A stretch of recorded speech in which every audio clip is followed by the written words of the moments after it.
No, no, no, no, no. No, no, no, no, no, no.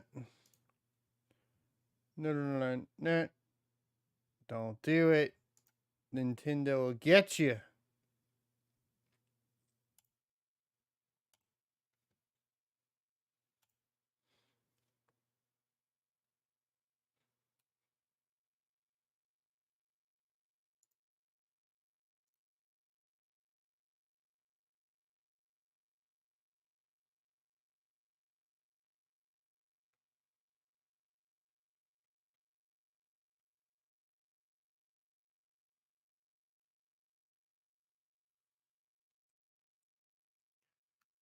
Hello and welcome everybody to the Crypto Mining Show, your one-stop shop for all cryptocurrency news from the perspective of a cryptocurrency miner. I go by Blind Run on the internet and Matthew in real life. And today, put your tinfoil hats on, ladies and gentlemen, boys and girls. Get ready for the YouTube subscriptions to take another dump because upcoming in the next few weeks, we have some crazy content coming for you guys, and I think you're going to enjoy it. But yes, we're going to go back to that 65% of all traffic being external, and I have already started the process to make sure it continues to go in that way, in that direction, because today we're going to be talking about the IMF unveiling a new global currency known as the Universal Monetary Unit to, quote, transform the world economy. This is coming from Tyler Durden over at zerohedge.com. Always good reading over there. We're also going to be talking about the Hong Kong court now recognizing cryptocurrencies as property. That way they can confiscate it from you later. The biggest crypto bull cycle is upon us, says Bernstein. I tend to agree with him. I'd like to hear what your thoughts were on it. Then we'll be talking about Bitcoin miner Mawson to sell Texas sites for $8.5 million to Singapore fund manager. And kaspa is officially on Rust. And yes, everybody in chat talking about the KS1s, all that sort of stuff. Look, I saw it over on the Twitch kaspa currency, or the kaspa currency Twitch. It looks like we had the unboxing from Red Panda Mining. And it is what it is, you know? It's kind of funny how you follow these projects for so long. It really doesn't matter, I suppose. Because now you can't mine it with a GPU. Let's talk about all that and more today after a word from the sponsor. Today's sponsor is myself. I recently launched a crypto mining e-course at sonofatech.com, and it includes 9 steps to cover when you decide to start your crypto mining journey. This is specifically pertaining to 2023 crypto mining profits and taking advantage of the down market to achieve skyrocketing growth as we move into the next halving of Bitcoin. You'll learn buying mining equipment in a bear market, using outside investment to speculative mine, begin mining once profit is established, sell mine crypto to pay for electricity, hold and prep for the bull run, sell at the top of the bull market, sell mining equipment at the top of the bull market, and begin investing in land and power so that you can bring in outside investors to utilize excess resources. Thanks, everybody. Welcome back, everybody. Sorry about that. I guess it just goes on repeat. Let's talk about the IMF unveiling the new global currency known as the Universal Monetary Unit to transform the world economy. This is crazy. A new global currency is just launched, but 99% of the global population has no idea what just happened. I mean, of course not, right?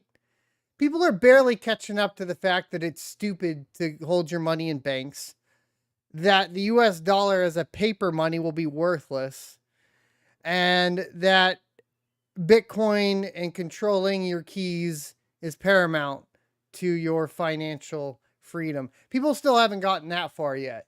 They start throwing this at them. I mean, people are looking at CBDCs and being like, that's never going to happen. Well, it's literally happening in front of their faces.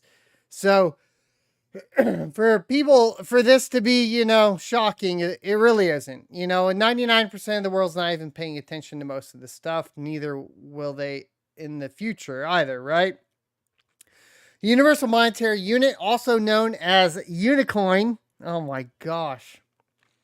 Check that creepy name out. Unicoin. How about not, my friend?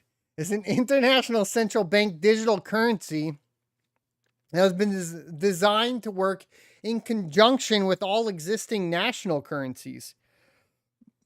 This should set off alarm bells for all of us because the widespread adoption of a new global currency would be a giant step forward for the globalist agenda. The IMF did not create this new currency, but it was unveiled at a major IMF gathering earlier this week. Today at the International Monetary Fund Spring Meetings 2023, the Digital Currency Monetary Authority, the DCMA, announced their official launch for an international central bank digital currency that strengthens the monetary sovereignty of participating central banks and complies with the recent crypto assets policy recommendations proposed by the IMF. Universal Monetary Unit, UMU, symbolized as ANSI, a character U, as if it couldn't get creepier, is legally a money commodity, can transact in any legal tender settlement currency, and functions like a CBDC to enforce banking regulations and to protect the financial integrity of the international banking system. As the press release quoted above indicates, this new universal monetary unit was created by the Digital Currency Monetary Authority. So who in the world is the Digital Currency Monetary Authority? Honestly, I had no idea until I started doing research for this article, he goes on to say in the article that I am now reading on this YouTube channel. The press release says that the organization consists of sovereign states, central banks, commercial and retail banks, and other financial institutions. The DCMA is a world leader in the advocacy of digital currency and monetary policy innovations for governments and central banks.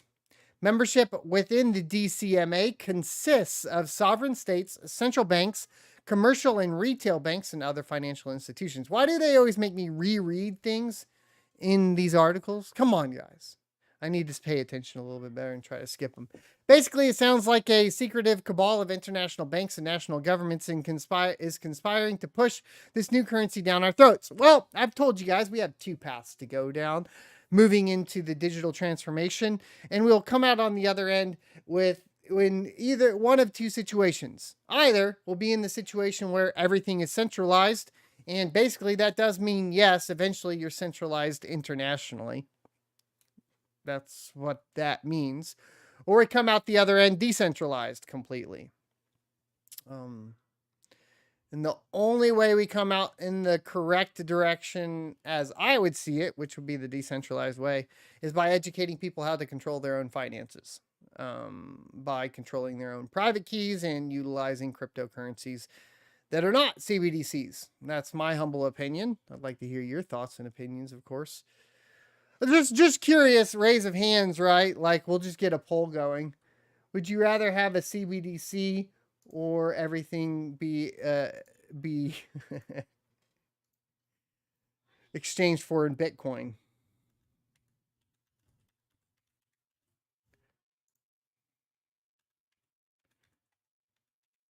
Because there are actual people that will probably vote for CBDC.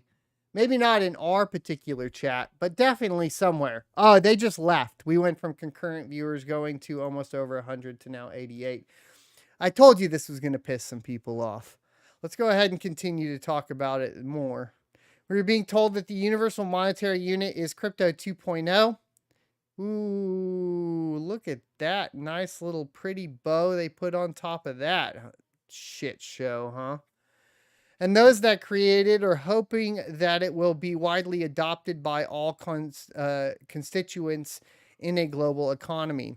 The DCMA introduces Universal Monetary Unit as Crypto 2.0 because it innovates a new wave of cryptographic technologies for realizing a digital currency public monetary system with a widespread adoption framework encompassing use cases for all constituencies in a global economy. You made me read that twice again, you damn article.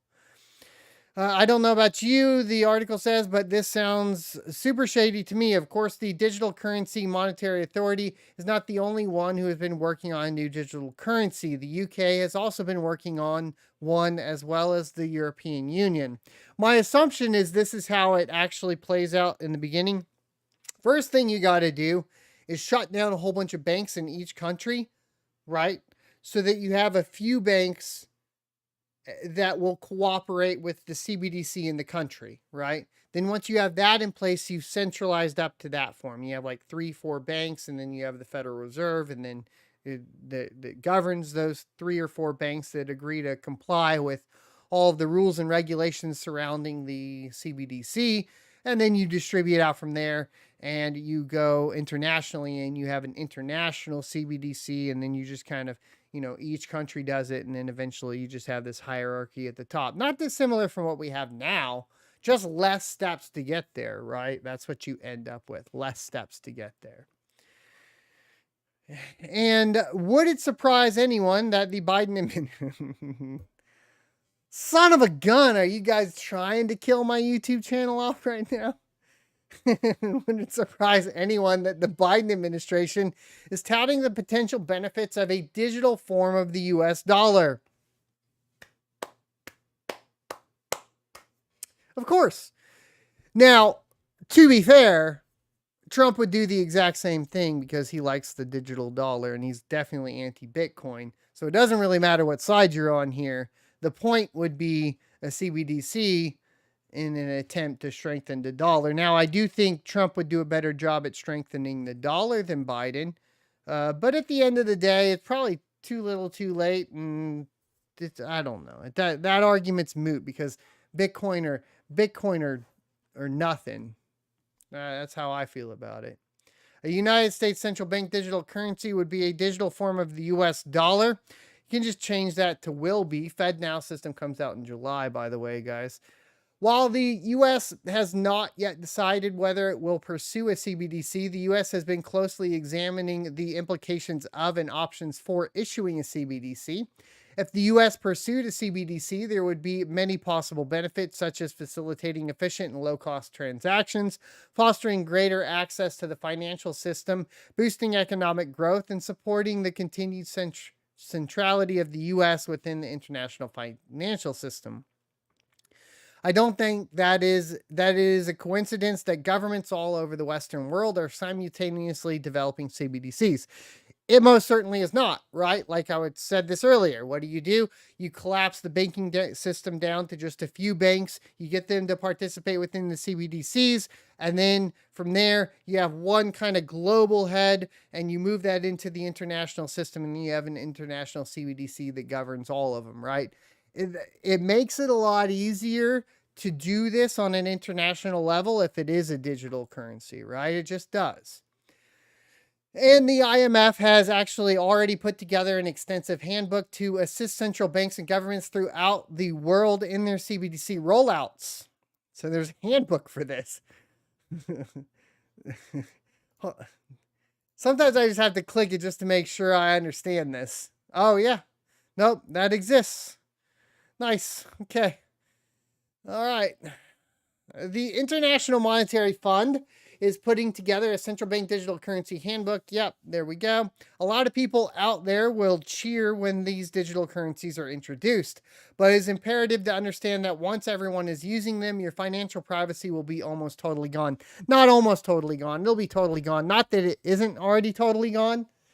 And I did have this discussion with Daniel Keller, who's going to be on the channel here soon, by the way. We actually didn't talk about Flux at all. We just had a nice podcast about everything crazy going on with AI and so on. That'll be out in 2 weeks, so stay tuned for that. But I did just have these conversations surrounding this with him.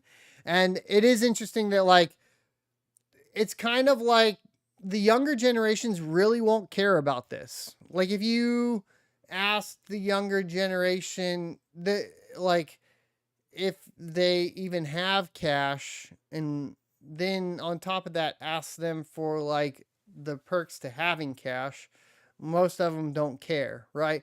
There may be a few outliers that maybe did have working experience in the shadow economy, the waitresses, waiters, that sort of stuff. Maybe they understand the importance of cash, but by and large, a majority of the youth don't, and they'll just let this go, right?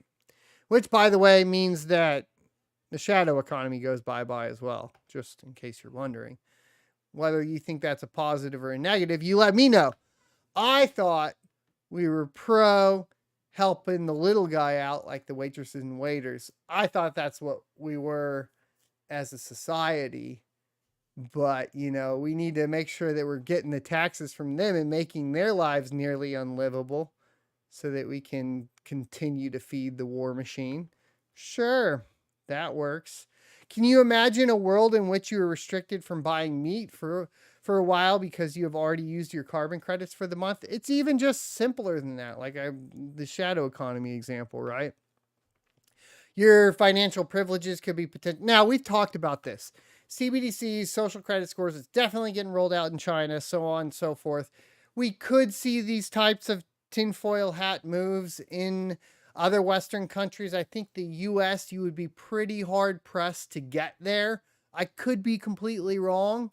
I definitely think that there will be examples set to a certain extent. I could see limitations on the types of products you buy, a little bit more babying on what you're allowed to buy, depending on your credit score, that sort of thing. Maybe if you have a payment for a car that's X amount, it's not going to let you go spend X amount on video games for the month or something.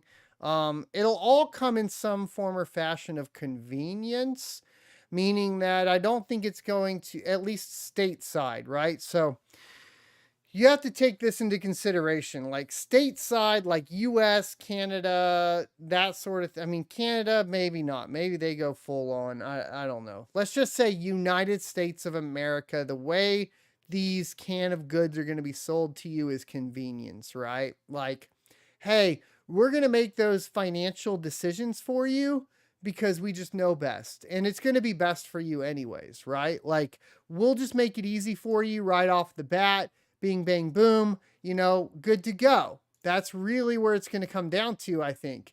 And I think most people will fall for that, right?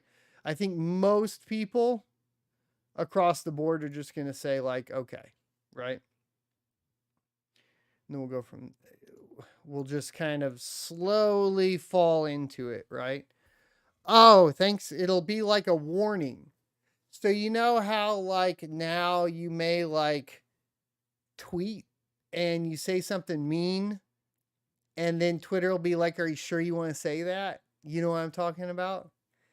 Basically, you'll go to the store and like, let's say you throw, like you're just craving a candy bar for the day and you throw it up there and you go to scan it and then you say, give me some gas in this candy bar, and it pops up and it says, are you sure you want to buy that candy bar? Here's your budget. You might overspend. You should just pull that back a little bit. That's how this plays out, okay? And you'll be like, oh, that's great. Thanks for reminding me.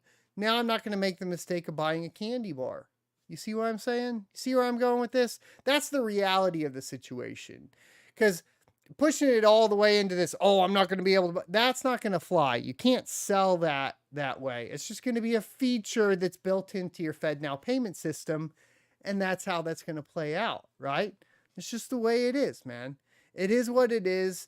You're going to like it. You're going to love it. It's going to be the best thing ever, and it doesn't matter who's in power. Everybody's going to sell it to you. Everyone will be slowly but surely forced onto the new digital system, and it will be a system that they control with an iron fist. And this is true. I have heard this other argument from a lot of people. Oh, I won't use it. I'll keep using cash. You'll keep using cash when nobody accepts cash? Yeah? Oh, but I know everybody's going to continue to accept cash. Look, if the bank's not accepting cash, I ain't accepting cash. That's going to be the thought process behind it. And how do they onboard people? Well, it's pretty simple. You onboard people by basically onboarding the poor first. Make them poorer, put in government assistance programs, and then tell them they can sign up as long as they utilize the CBDC. I've said this before. I'll say it again. That's how they're going to onboard people. Middle class, if there is any left by that point, but let's say, you know, trying to onboard the middle class, whatever it may be, the working class, what happens then? How do they get you to onboard? Well, you can't get your tax return unless you sign up for the CBDC. It'll probably start something out a little bit more like get your tax return instantly by signing up for a CBDC, right? That's what it'll be. Get it instantly now. That's how it's going to be sold, right? Most people will willingly go along. These days, most people are just scraping by from month to month. And one recent survey found that 70% of all Americans are financially stressed at this point. Some 70% of Americans admit to being stressed about their personal finances these days. And a majority, 52% of U.S. adults, said their financial stress has increased since before the COVID-19 pandemic began in March of 2020, according to a CNBC Your Money Financial Confidence Survey conducted in partnership with Momentive. Most Americans simply do not care that these new digital currencies could open a door for great tyranny, but those of us that are awake know that more globalism doesn't lead anywhere good. And of course, Zero Hedge is awesome in the way he presents these, and he does make it very difficult for me to talk about him on YouTube. But go check out Zero Hedge. Great stuff over there. As far as the IMF, like I said, what we're really doing is just getting confirmation that decentralization is filtered down even further to basically an international level. I think this is the goal the whole way, right? I mean, it's to do exactly this. It's to eventually centralize this under, you know, some sort of international regulatory body that does control a lot. Obviously, this is going to be for international transactions between countries, though. That's going to be the main point of this. So it's not really any different than the system that we currently have in place. Imagine this like your Swiss banks or your international banks, obviously. So it's not that much different. You're just getting more consolidated, right?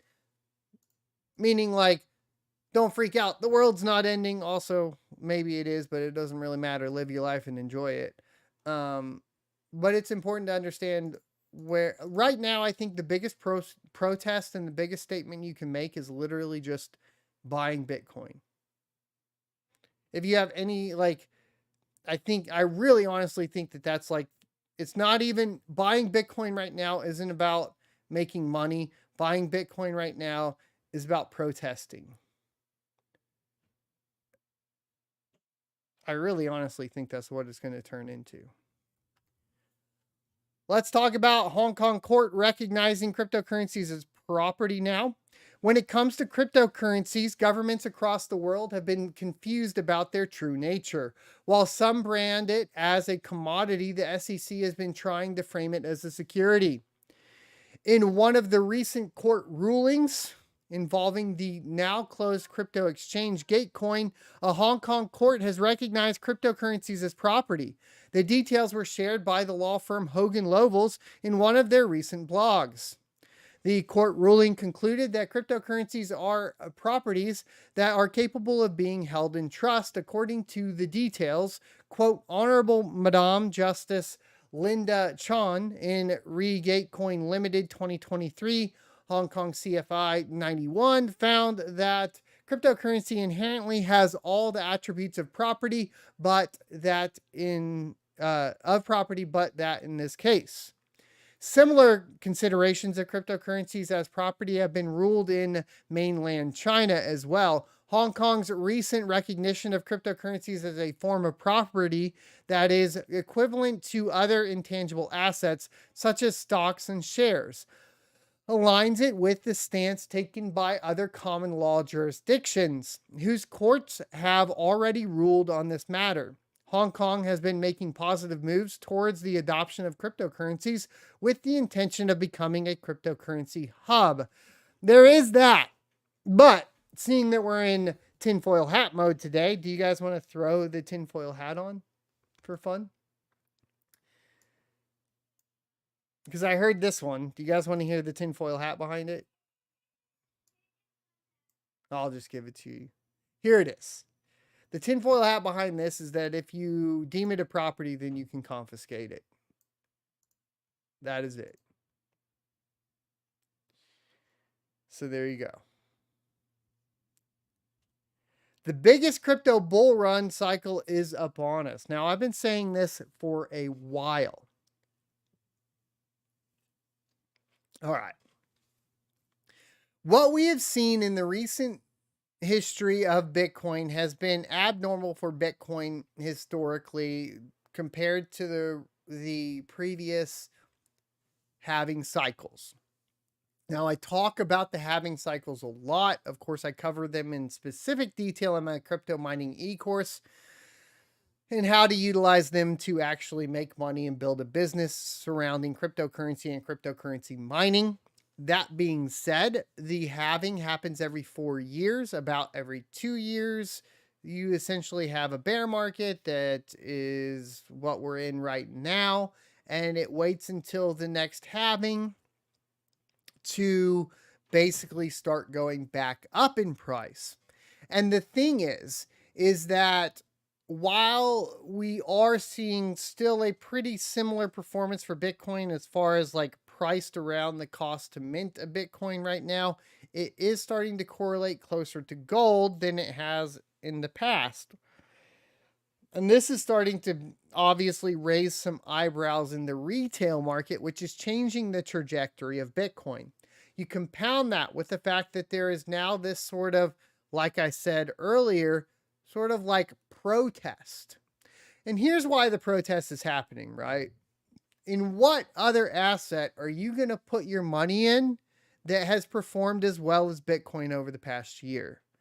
For the most part, by and large, there's nothing, especially at a price point that you can get into Bitcoin for, which is like less than $1 if you really want to. So, because of the nature of this, right, and moving into the halving that's going to be happening right now, I think we are looking at June of 2024. We could see, in my opinion, yes, the biggest crypto bull cycle ever, like the biggest bull run for Bitcoin ever to exist, because it coincides with the collapsing of global currencies and this consolidation of global currencies into CBDCs. And I think a lot of people aren't going to like that. And I think they're going to find different ways. I think it's going to be I'm opting out of this system at this point. Look, this system isn't working for me anymore. Why don't I just go try Bitcoin? It also becomes an effort moment.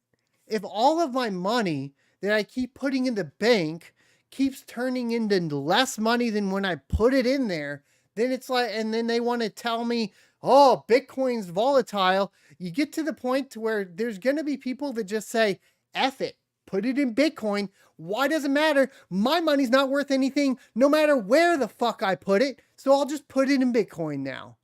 And like, I think there will be a certain amount of those F it people that come about from this, right? And it will just be like astronomically crazy for Bitcoin once the realization of the halvings happens, coinciding with this kind of frustration with the traditional system. But let's see why macro catalysts are lining up for Bitcoin, a new report from the brokerage firm said. FTX's collapse was the catalyst for a new bullish cycle in cryptocurrency markets, brokerage firm Bernstein said in a research report Monday. The crypto exchange's demise cleaned up the final tranche of toxic crypto leverage and taught digital asset investors the importance of decentralization, and self-custody wallets. It is nice, the report said. It is nice that, like, I get a warm, fuzzy feeling when I see, because on CoinDesk for the entire past bull cycle, self-custody and decentralization were not really at the forefront of its journalism, right? The the actual forefront was NFTs, CeFi, utilizing platforms that basically just like FTX, Celsius, and all of that. And everybody just in the bull run completely forgot about decentralization, self-custody. When I would talk about it, people would be like, well, I'm just going to go make the money anyways. I don't really care. This doesn't matter, blah, blah, blah. And it's nice to see it back in the forefront. I like to see this. It puts a smile on my face. I get a warm, fuzzy feeling. We're back in the. You need the bear market to remind people not to be dumbasses, right? Like that's pretty much what it is. You need it to remind people, hey, you were being an idiot, and when you were calling me an idiot for telling you it wasn't a good idea to utilize centralized services. And I'm glad you're back and you realize what the point of all this was in the very beginning, right? Macro catalysts are aligning for Bitcoin, the world's largest cryptocurrencies by market cap, the note added, with continued weakness in U.S. regional banks and further deposit outflows toward money market funds, and the big four U.S. banks all reflecting concerns about the centralization of money. Quote, any potential dislocation, whether on the bank's credit side or on the sovereign side, positions Bitcoin perfectly as a safe haven asset alongside gold, end quote. Analysts, I don't know how to pronounce that name, and Manis Argowal wrote. So they're basically saying they're equating now, and these are macro analysts, right? They're basically saying Bitcoin is gold now, which has not been the narrative even through the bull run, right? And not what was actually happening with correlation with stock markets. But like I said, now we're seeing something very different happen with Bitcoin. This is kind of like, it's almost like watching Bitcoin grow up right before our eyes. Bitcoin has rallied 80% this year, with prices surging 23% in March amid multiple bank failures in the U.S. Ethereum's native token. Ether is up 76% year to date, according to CoinDesk data. Ethereum implemented its highly anticipated Shapella hard fork last week, opening the doors for users to stake and unstake their Ether at will. Ether rallied 13% after the software upgrade, lifting the broader market higher. The Ethereum blockchain's fees are up threefold, reflecting the growing user intensity in token prices post-FTX, the note said. According to Bernstein, the new crypto cycle is still not fully appreciated, with a number of positive factors lining up. These include macro catalysts, a new Bitcoin mining cycle, the continued successful upgrades of the Ethereum blockchain, and the success of Ethereum scaling products such as Arbitrum. Quote, the opportunity to build a new institutional financial stack on the blockchain remains a worthy goal, and serious participants remain focused on the long term, end quote, the analyst wrote, adding that this will be the first crypto cycle which will see participation from leading institutional investors. Do you think that's true? Because we saw quite a large amount of institutional investment, and then all of the banks that were basically facilitating that got run on. Right? That's what we witnessed. SVB, Signature, anything that was helping facilitate institutional investing stateside got wiped out. So I'm not so sure that this will be, the institutional investors will be the driving force behind this bull run.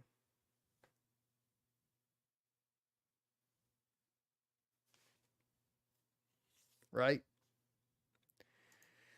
That's my thoughts. Let's talk about a miner, Bitcoin miner Mawson, to sell Texas sites for $8.5 million to Singapore fund manager. Not a fan of this. You get into it. I think at the end of the day, you should not allow a country that is clearly communist to have companies invest in other companies that are stateside. I think that doesn't make any sense from a strategical standpoint. I think it's dumb, right? because the amount of money you have as a nation outweighs anybody that could try to ever compete on the private side of things. So, or even corporate side of things. It doesn't really matter. Business side of things, right? A nation's wealth is much larger than a company's wealth. And you have this weird participation between funneling funds in China through the Chinese government to specific companies that didn't make purchases for stuff like this. And it's like, strategically, this is a terrible idea. Because now what? Like, I want you to think about this. If you sent this to Jason Lowery, the author of Software right now, he would be screaming, I am sure.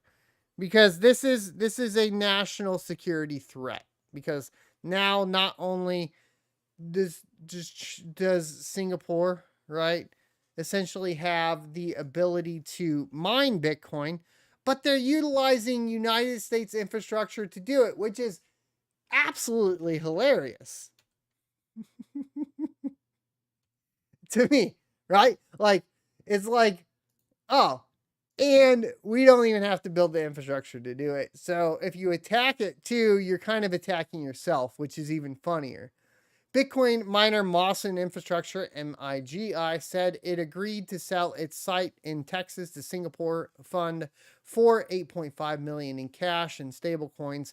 Mainnet Capital's M Turing VCC Oracle Phase 1 fund will buy Luna Squares Texas LLC, which owns the contracts and leases for the sites in Midland, Texas. Mawson said in a Wednesday press release. Mawson is scheduling weight from its operations to focus in Pennsylvania. In September, it sold its facility in Georgia to CleanSpark, another Bitcoin miner. We talked about that here on this channel. Quote, the proceeds of this sale will be used for further debt reduction as well as funding future expansions across Mawson's other sites, including acquiring more mining rigs, the company said.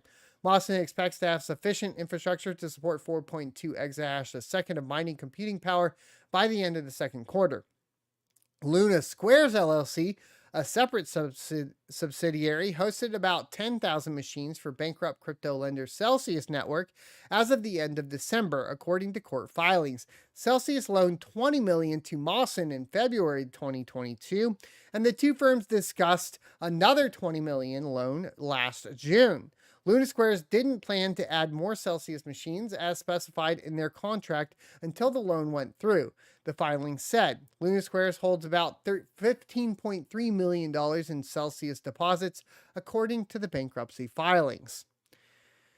I still think this is like, I don't know what word to use. Problematic, I suppose, is the best way to put it. If these kinds of sales are allowed, I mean, I know they're allowed across all industries, so it makes sense, but if you look at, I think that, look, the U.S. government's starting to take cryptocurrency serious.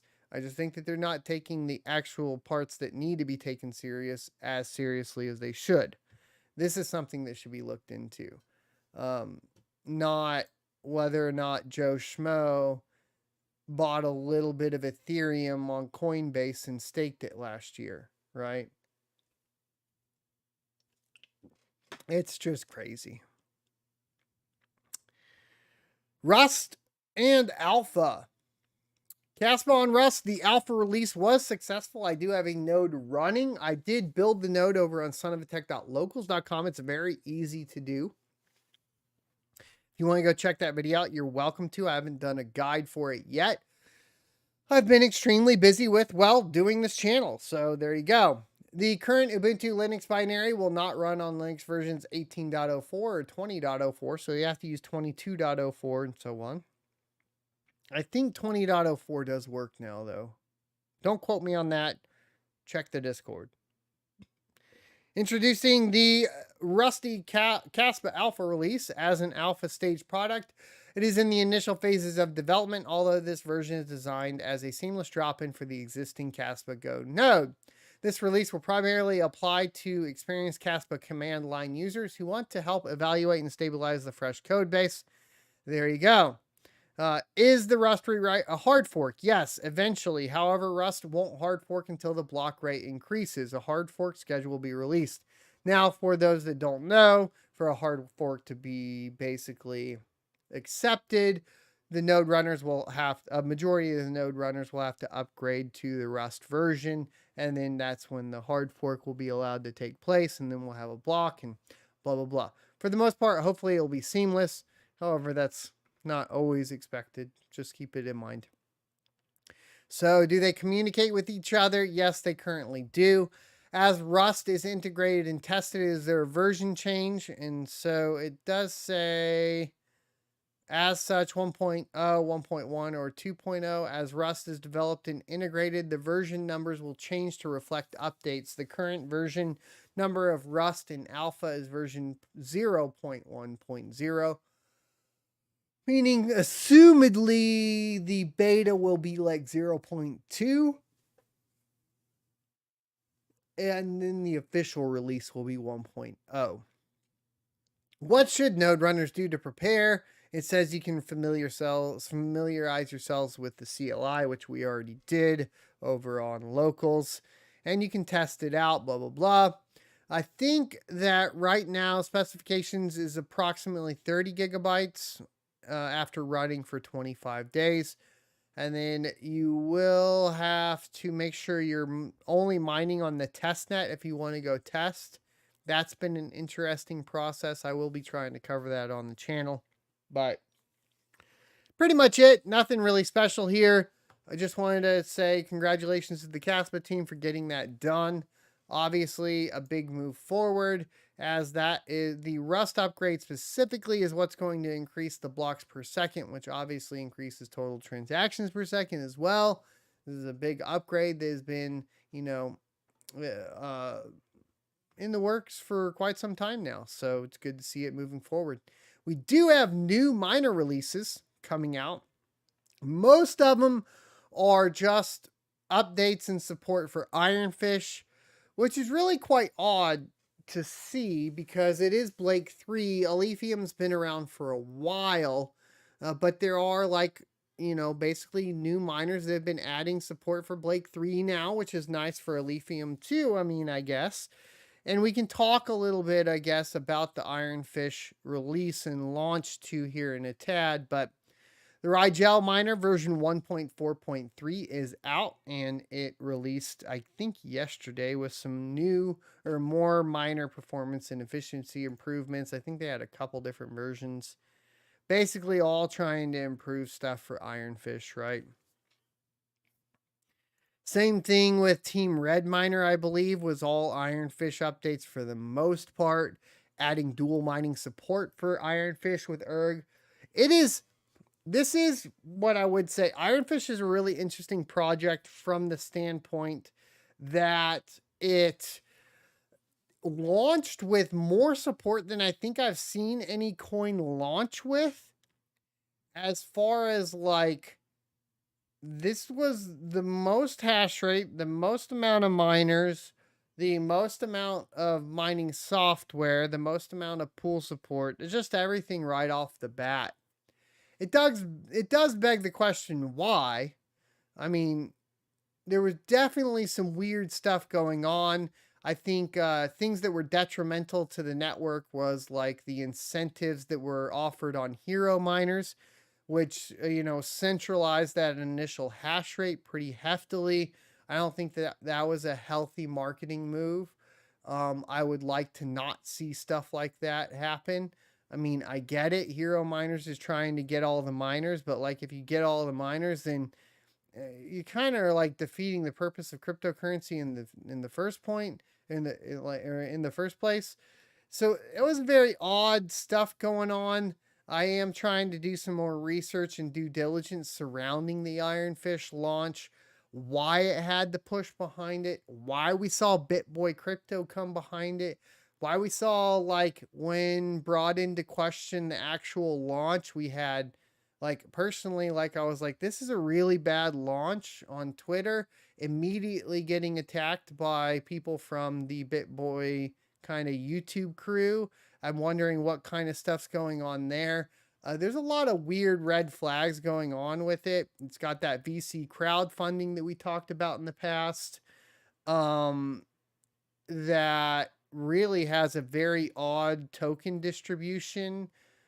There's a lot of stuff going on, but I mean, I do have to give props where props are due as far as like having this type of support right out of the bat was super impressive. We have a new version of Gminer released 12 hours ago. This one wasn't a support for Ironfish. They added Radiant SHA 512 256D, which is really interesting. I don't know why, and only for NVIDIA GPUs, but that was a release that came out. Kind of odd. Then we had a release from LOL Miner version 1.74 2 days ago. Fishing for the Windows build. It said that'll come tomorrow. I think that is out now. Yeah. No. Not out yet. However, it does say that they added support for, guess what? Ironfish. And they actually used a pool protocol extension from Team Red Miner, which is interesting. And of course, following suit, because BZ Miner works closely with LOL Miner, there's BZ Miner version 14.2.2, which launched yesterday. And guess what? Improved Ironfish hash rate. So there you go. Everything Ironfish this week, except for that little bit earlier in the week, we had that kaspa launch stuff going on. Now, it's important to go ahead and review a little bit more of this Ironfish stuff, too, because luckily what I did notice is Ironfish hash rate has distributed much better. I don't know. Maybe I shouldn't say much better. It's still 51% attackable through hero miners at 62.4% of the known hash rate. But it's not 99.999% of the hash rate like it initially was. So it's good to see that we've started to see really a balancing out of this as far as that's concerned. And then I think there is some oddity going on, apparently getting listed at Safe Trade at 100 USDT. I don't think this is something I would trust, but that's something new I didn't see earlier. Anyways, there is that. You got F2 Pool coming in second place with 415 terahash a second compared to 1.76 petahash a second. Flex Pool in third place at 216.91 terahash a second. And that is pretty much how it is rolling out. Take a look at Ergo, down 20% over the past 7 days, 20.79 terahash a second on the network. We got kaspa here at 33% down over the past 7 days, 1.1 petahash a second on the network. Conflux down 23% over the past 7 days, hash rate down to 5.44 terahash a second on the network. Let's see if we got some other fun ones. We'll check Flux. Flux is at 2.4 mega solutions a second, down 12% over the past 7 days. We got the Meow coin coming in at down at 37% over the past 7 days and at 194 gigahash a second. Oh, there's so many of them, guys. At this point, it's down 13% on Ravencoin and at 7.32 terahash a second. Chlor's a new one on the block that we're going to be talking about on the channel. Oh my goodness. I mean, really, it's a playground out there for proof of work miners. Lots of stuff to be playing with now. And I'm looking for it or forward to it because you could mine a ton of different stuff right now and potentially be profitable depending on, of course, your power rate and all that. But there's lots of options out there. Revenue is down because obviously we've had a huge hit to the market over the past week. I think averaging about 15 to 20%, The hashrate.no, we still have at 13 cents a kilowatt hour. Quite a few GPUs still sitting in profit, surprisingly. A lot of it on Radiant, some of it on Dynex, that sort of thing. And some of this new Papri coin, which is another one that I need to check out as well, that I haven't been able to check out, but I will be checking out. So let's get into questions and answers for the day. Remember, super chats are never required. Always appreciate first to be answered because they're the easiest to read. Tagging at Son of a Tech will highlight the message orange, and I'll be able to read it easier, and I will not respond if I am not tagged. That being said, the results of the vote were 3% said they want a CBDC and 97% said Bitcoin. I think that was expected. I have a little bit, I was drinking this cream soda and it's giving me a little sticky in my throat. I don't know. And I'm really tired today. I am just absolutely exhausted.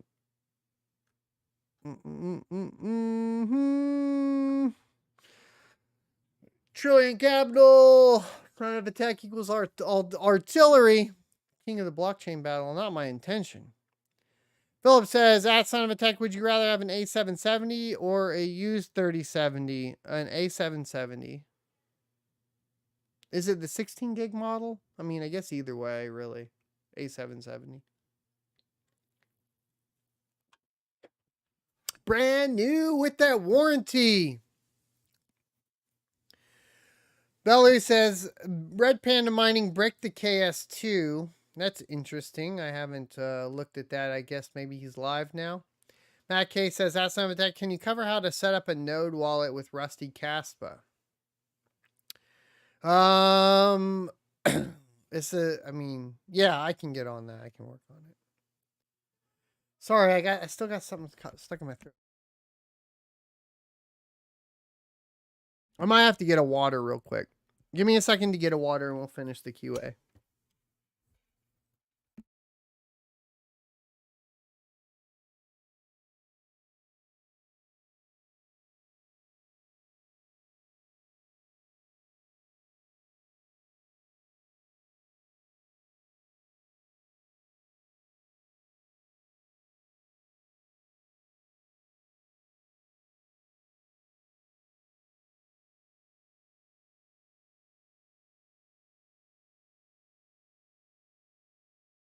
I'm getting old, boys. Everything hurts these days. Tommy T says, that's not tech. Any idea where when we will hear more on Octominer proof of work proof of useful work cases?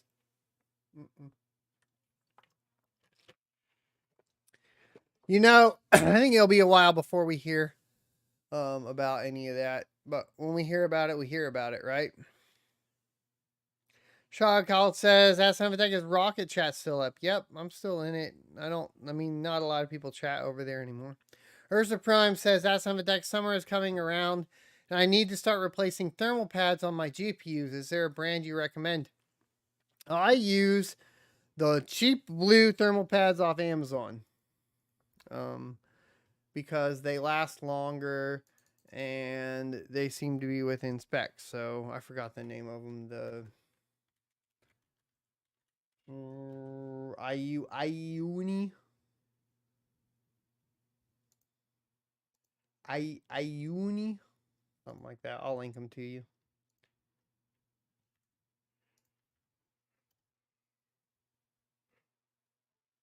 Pranala says, that's some attack. Do you think after people will buy the Ice River, then when the price runs up a bit, Ice River will dump all the kaspa? Yeah.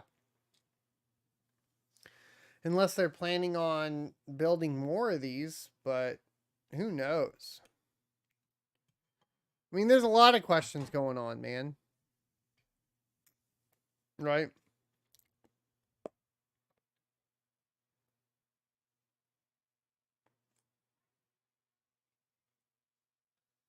Well, it says, that's how tech. Do you think A750 or A770 will be more efficient than a 3070 when it's all said and done for minor updates, drivers, and overclocking? Well, one, you're buying a GPU that is new compared to a GPU that is used. Two, so you ask me what I want, not what you should get. Your pleb ass should buy a 3070. But the real answer is the 4070. TrioCal says, at Symantec, I lost my login credentials. Can't seem to be able to recover them. Switch to locals.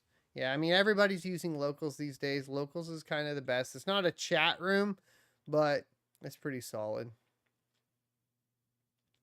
Blockchain Domain says, at Symantec, are you still doing martial arts? Want to fight? No, I am beat the fuck up, dude.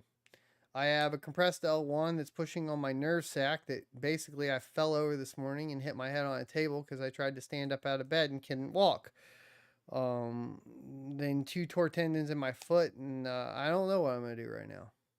Don't want to fight. I'm good. I want to live right now. I'd be happy to walk, to be honest with you, right now. Walk normally. I feel pretty crappy, to be honest. Pranav says, that sounded that kind of worried about Kasparov price then. Kaspa price was converting already into Kaspa since mining has is no good anymore.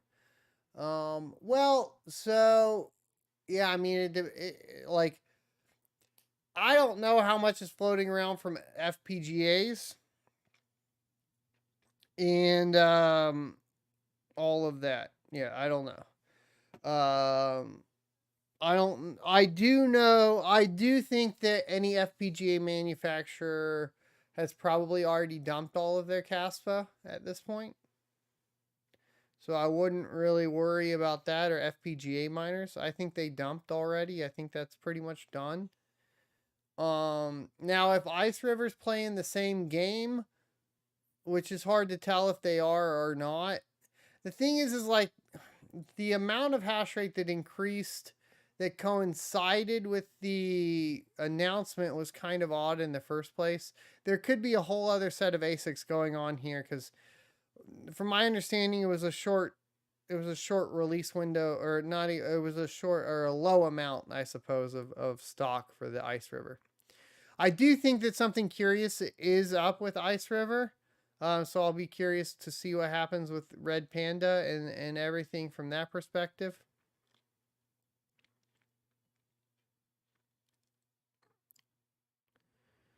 But yeah.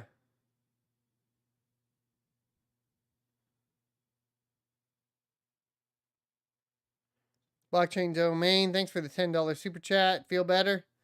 I appreciate everybody in the community too. Yeah, I'll get better. I always do. I always go through these. You get hurt and you go back, you know? It is what it is. Ark says, are you still solo mining Kaspa? Yeah, not hitting that many blocks, but yeah. Is what it is.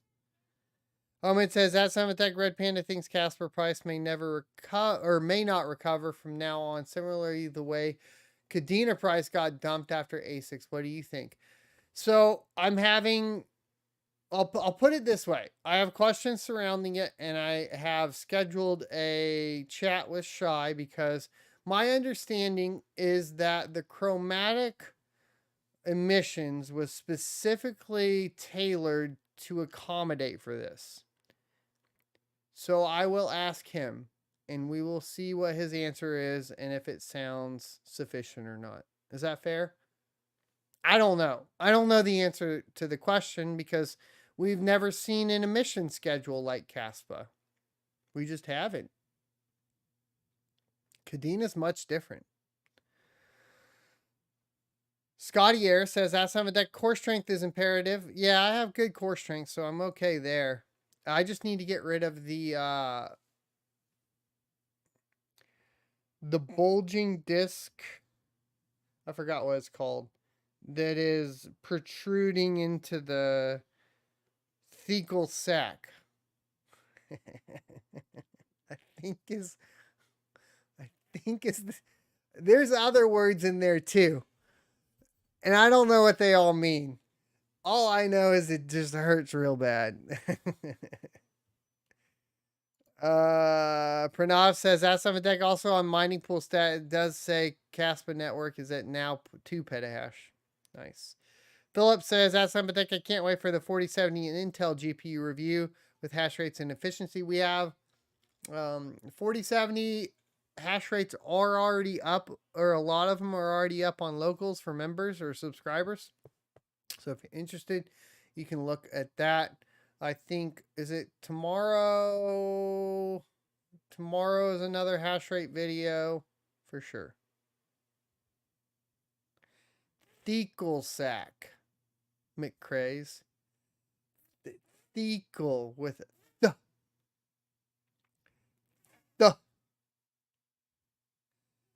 Annalyn Williamson, what's going on? Says, that's something that get well. I'm currently recovering from a wound on your finger. 2 ligaments severed, nerve damage, and artery damage. Oof. Hope he gets better. I can still play guitar right now, which I have been doing a lot of. It's helpful. Line something says, ask Tech, would you prefer 14090, 270, 24070 Ti's or 34070s? That's an interesting question.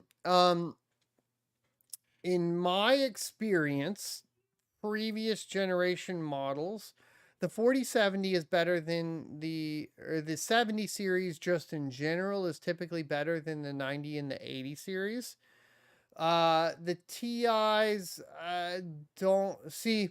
I think the TIs all come with dual 8-pins. What I really like about the 4070s this time around, it's a single 8-pin, very, very low power consumption. Because they're kind of that third iteration, you also get the benefit of it being essentially just better built by most third-party board manufacturers than the other models. You know, 4090s are big, they're heavy, they require a lot more power. I think I'm going to go with like 34070s in that case. I don't have a 4070 Ti, but the other thing that you take into consideration right now is the gamers aren't really interested in the 4070s.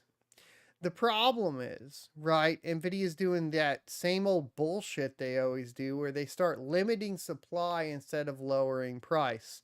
Hey, NVIDIA, fuck off. If you want to sell cards, lower the price. Stop manipulating stock. It's so annoying, dude.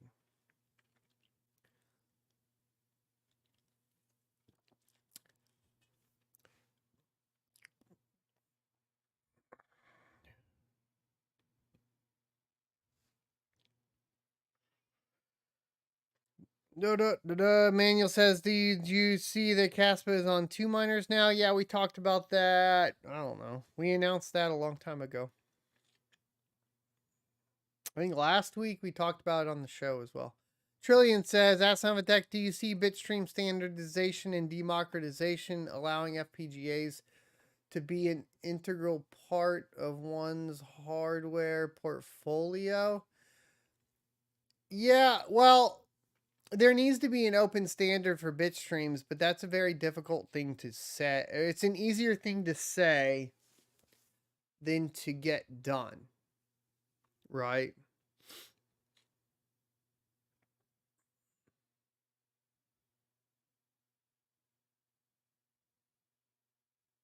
So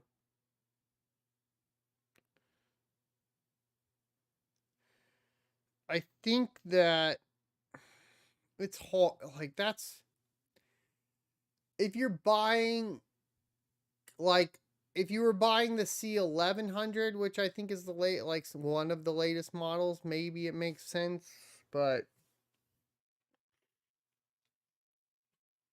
I don't know. I don't know how I feel about FPGAs, mainly because I don't like the people that sell them.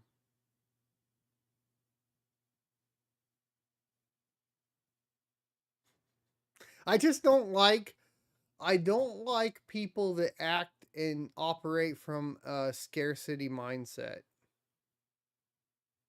I don't like people that operate on trying to restrict access for their own benefit. You know? I just don't like. So it's like, who am I really giving the money to, anyways, if I buy that, right?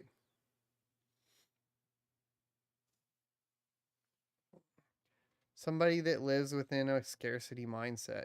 That's it.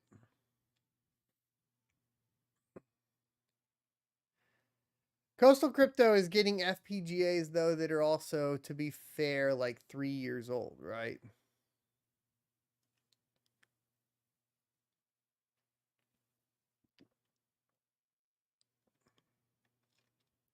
They're not a manufacturer. They're not even a supplier, right? Like their third, fourth step in the, I mean, really like fourth step in this whole process. They're buying through a guy that has a connect to a manufacturer, right? Or not even manufacturer, distributor. He's like fourth down the line at that point.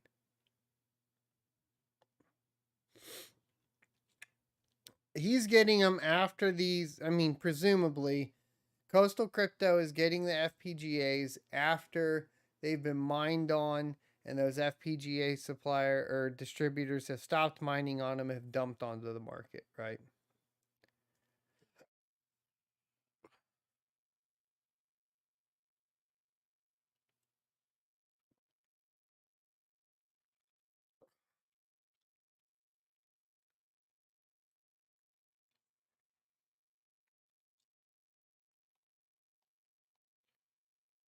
I just think the 4070s make a better rig build. Yeah, too. Building a 12 GPU rig with 4070s is easy. Building a 12 GPU 4090 rig is not easy. It's that simple, my friends. It's like the same reason why like the 3070s made more sense than building with 3080s and 3090s, right?